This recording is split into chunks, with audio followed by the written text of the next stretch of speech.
Got the COVID-19 look. Shut up. Friends first. Let me bring it down a notch. Friends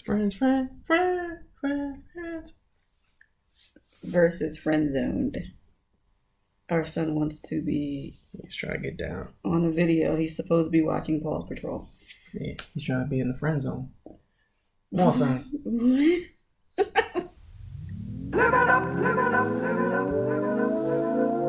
The difference between friends versus friend zoned and the importance of being friends, especially now that we are married. On our last video, we mentioned that I was looking for a friend while we were dating, and John wanted nothing to do with that because he had, quote unquote, too many friends. You know, looking back almost 10 years later, realizing that what I thought of as being a friend looked differently than what he was thinking. You know, he was thinking more of a not wanting to be friend zoned, and I was thinking, like, if we're going to try to build a life together, we need to be friends. I don't want to be dating someone that I'm not friends with. So I guess let's ask you what you thought when I mentioned that I wanted to be friends with you when we were dating. Yeah, so like we were talking about last time, you know, I was hit with the, hey, I want to be friends thing, and it was just like, felt like these flashing lights. Like Shayla was like, I want to be friends. I want to be friends. Like, I got to be friends with the person I'm with, and you know, and just kind of, like I said last time, trying to track where I was at that point in my life.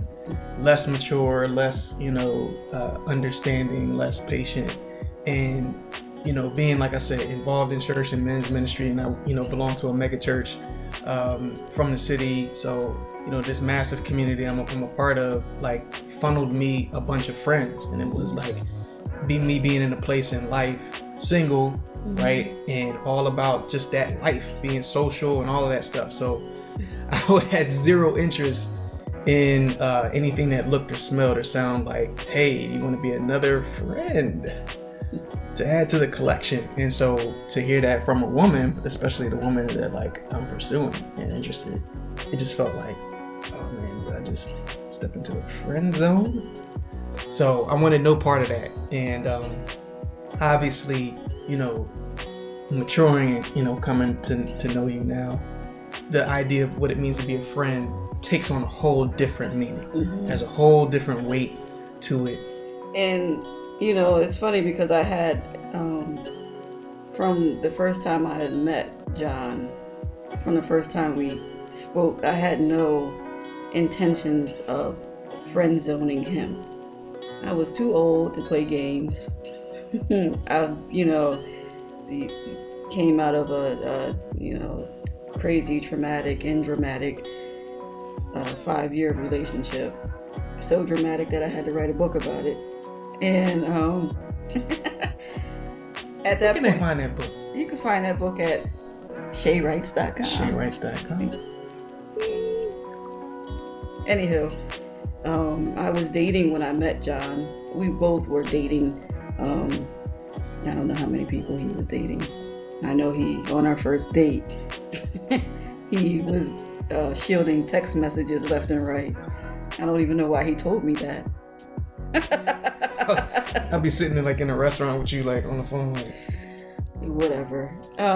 We were both dating other people, but they were like rejection texts, though. They were like, I'm on a date with the future Mrs. Price. They were Scram. No, let me tell you about the first. I'm gonna get back to this whole friend zone thing, but our first date. See, John, if you can see his shirt he has on, this is what he wore on our first date. His graphic T-shirt. But, you know, I had on these, you know, skin tight jeans, these high boots, this leather jacket with this pretty much see-through shirt. I had a shirt on underneath. You know, I was dressed to impress, and we met at the King of Prussia Mall.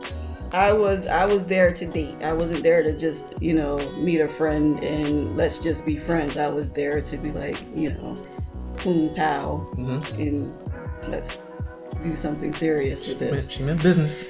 And meant business. he was, casual, had this hood on his head. He was very mysterious. I think that's what was the draw for me, because I couldn't read him.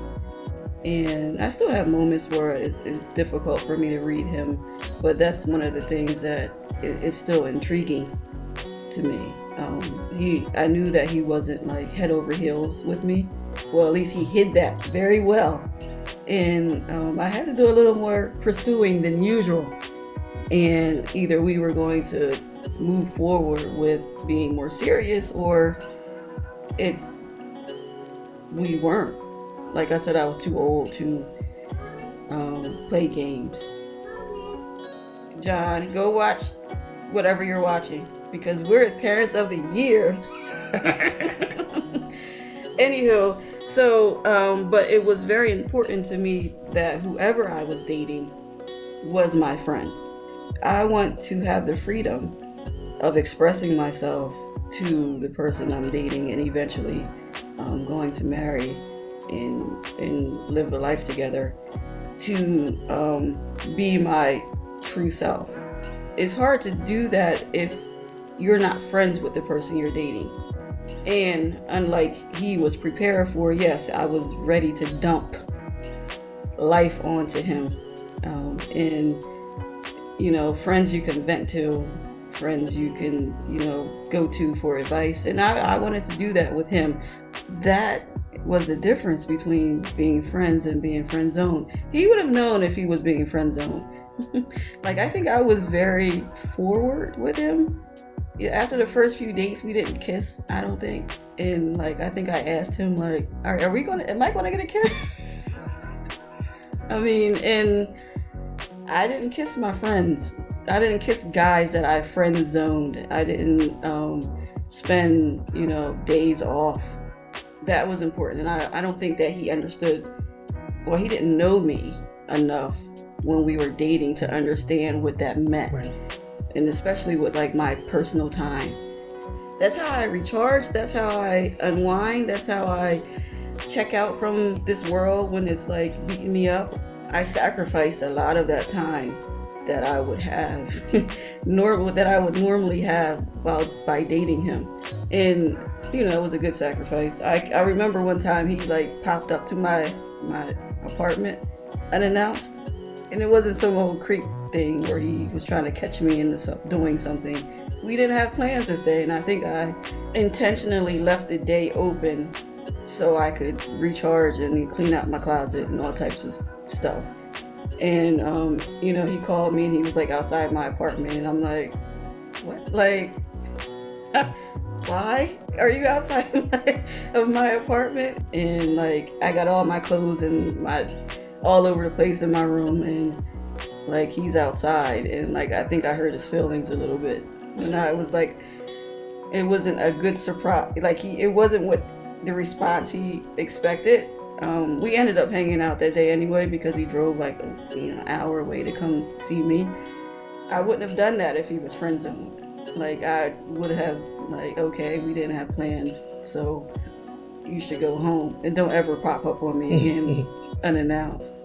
You have any? For me, yeah, and the picture's becoming clear, where you were. Mm-hmm. But just because you were aware where you were doesn't mean I had that same sense of perspective. No. So that was very early. So for me, everything was about no wasted motion. Mm-hmm. Mm-hmm. That's just how I roll. It was no wasted motion. Again, going back to where we were last week, driving on the car, hopping in the car, being in the car for an hour, and you have time to think and plan out. And it's do I want to do this every single week? Mm-hmm. And if so, then for what? And if I get an indication from you that what that's going to result in is I'm going to get stuck in this box, color this box around here, this friend zone right there, I want no parts of that. Okay, so the thing is, like I said, I never had intentions of friend zoning John.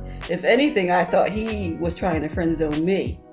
After our first date, I texted him and I said, I don't know, it was great hanging out with you or something. Something corny. I don't know. Shut up. He said something like, "Yeah, yes, we should. Yes, sis, we should run that back again sometime soon or something." And I'm like, sis, I ain't dressed half naked to be called somebody's sis. You know, when I send them a text message at midnight, like it was like awesome hanging out with you or something to the matter. And you know, his response was so very like friend zoney. Someone who did not want to be friend zoned sent me a friend zone response, and it's just threw me off. Like I had to decide if I was going to work harder. And the thing is, and he knows this, and I don't know if I wrote it in the book, but that night, the night of our first date, I also got a text from my ex. I don't remember what the text said that he sent, but I had to like stop and think of what I was going to do. Like, was I going to pursue this guy who, you know, clearly in my head wasn't very interested? I found out later why he responded that way. Or was I going to go back to something familiar, which was, you know, heartbreaking, painful, yada yada yada. But I knew what I would have been getting myself back into. John was unfamiliar territory to me, and it's funny how things pop up in your life when they cause you to make a decision of which direction to go. You know, life's about choices. That's everything that, you know, I believe and I speak about is you decide what you're going to do. There are times when there is a right and a wrong choice. Like there's times when you might have two right, like the choices you have to make. God puts plans out, and either choice you make is the right choice. But there are times when it's clearly a right or a wrong choice. And I decided that I was going to put myself out there for this guy who didn't react the way I thought he would react. You know, didn't look at me the way I thought he would look at me from first meeting, and then was also receiving text messages from other females and felt the need to let me know it.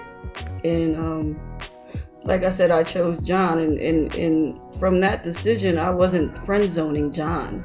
Like I've never, ever, ever in my life put myself out there as much as I put myself out there with John when we were dating. I don't think he understood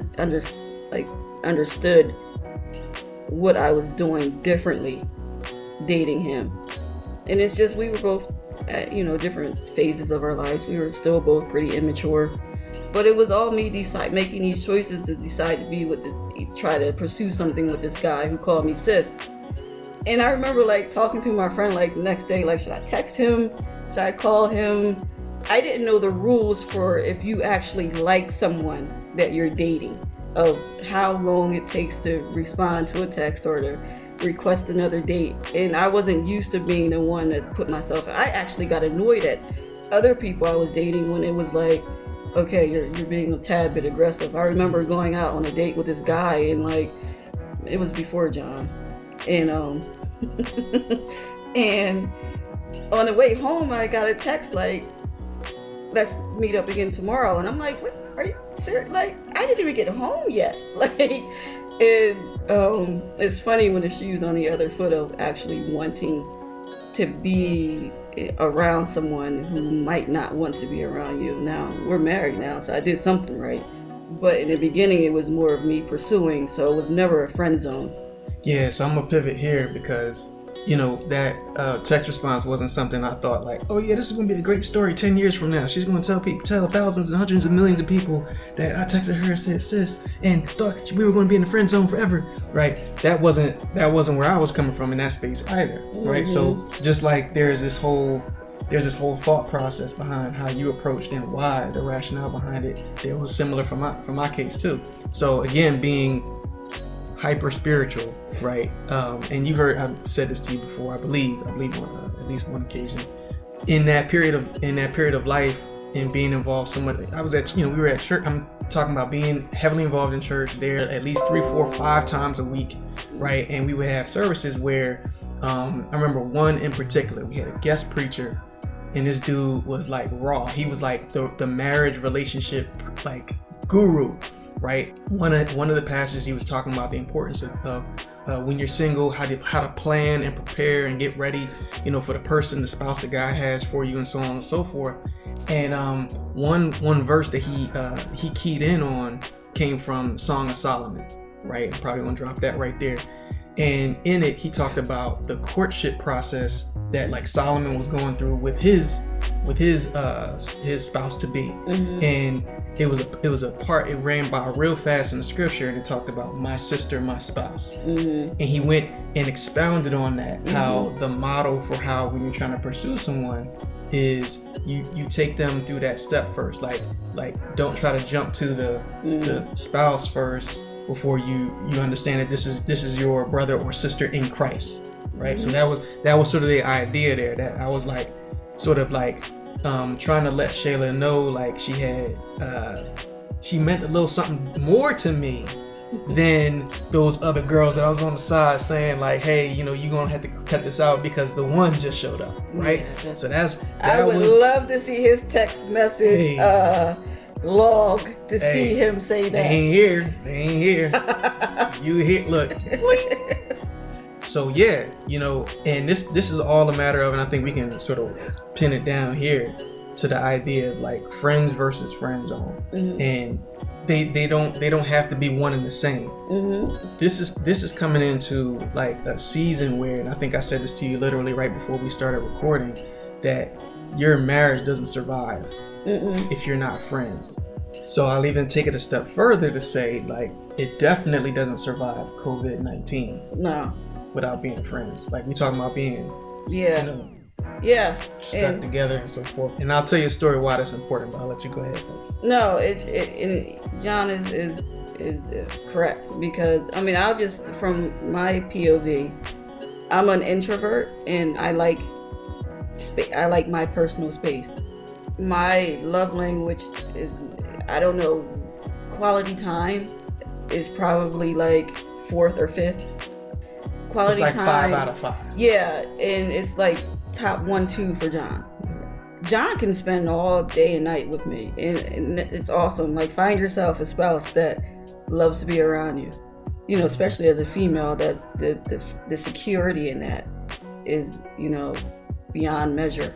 But John can be around me and like all day and all night. Like, we have 2 living spaces in this place, basically, and neither one of us utilizes the other living space. Like I said, quality time is not a top love language for me. And if John was not if we weren't friends, like if we weren't able to, see the good, bad, and the ugly in each other and still like want to move past that and be around each other, like we wouldn't survive this quarantine. And it's funny that God throws these tests and things in your life, and it could be a worldwide test, and it also could be a chance for you to examine yourself and your relationships with the people close to you. But it makes a huge difference that we're friends and we're not only, spouses. If our relationship was built upon something other than a friendship first, I think we would be struggling a little bit right now.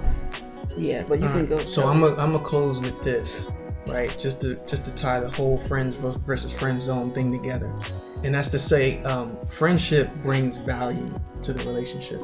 Friendship brings value to the marriage. And here's what that looks like. I've come to appreciate the nature of Shayla's friendship. Like, it's a very specific thing. Like, who you are as a person in the how you express friendship to me is in a very specific way that I've had to learn how to accept you as a person. And here's what I mean by friendship and the value of it to the marriage. So I don't think I've mentioned this to you before. So when this whole thing broke out, pandemic and everything, and we had, I think since everything really got kicked off, we probably been out to the store maybe I think 4 times if I counted correct, right? Where you've been out to go do something. The first time when you had to go out, you had to get equipment from the job so that you can come back and make sure you can do some work from home. and I was so concerned about your well-being, and like I'm sitting there thinking about what's going on in the world, and I asked you as a friend, really, I said, would you, please put on like the gloves, the mask, like just be hunkered down. Like I didn't care that like you were gonna, go get out there and look kind of like strange, because like everybody else is kind of just, just chilling for the most part, especially then, because we're talking about maybe 3-4 weeks ago. Then it was my turn. And I'm ashamed to say this, and this is Shayla's actually first time going to hear this.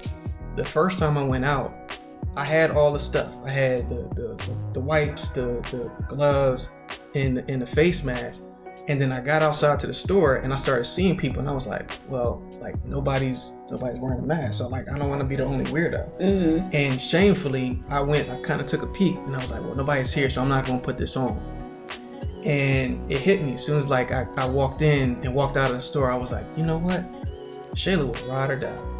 Like, she went out there on the strength that I wanted her to be safe, and on the strength of our relationship, just the fact that I asked her.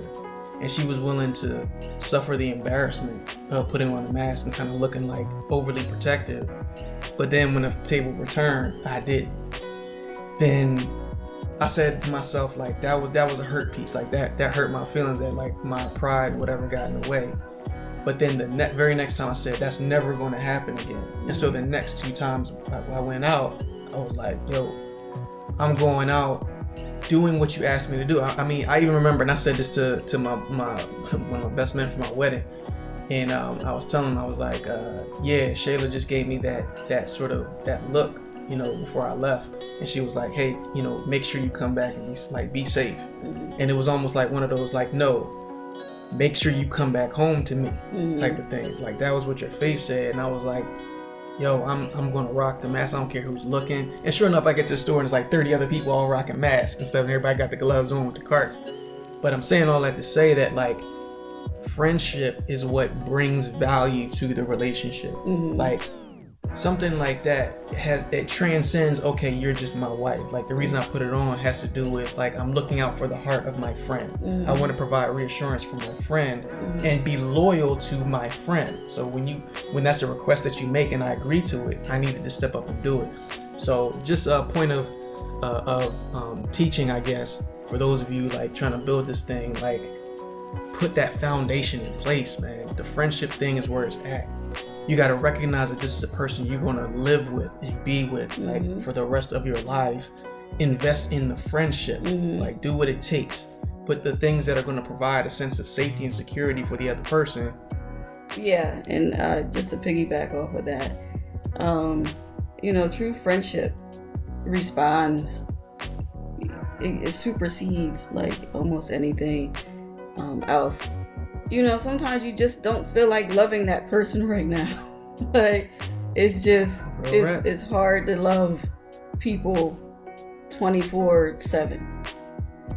And, your friendship is kind of what keeps the, bonds that together.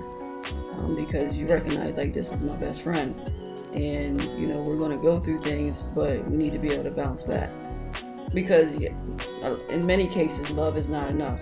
I mean, if love was enough, then, the other relationships that we would have all worked out. They would have worked out, and they didn't. So you got to kind of look at it in a different perspective. So yeah, I wholeheartedly agree. But what I do want to talk about and segue into our next session, I know this is why I'm segueing this into our next session, is actually like being intimate with your friend.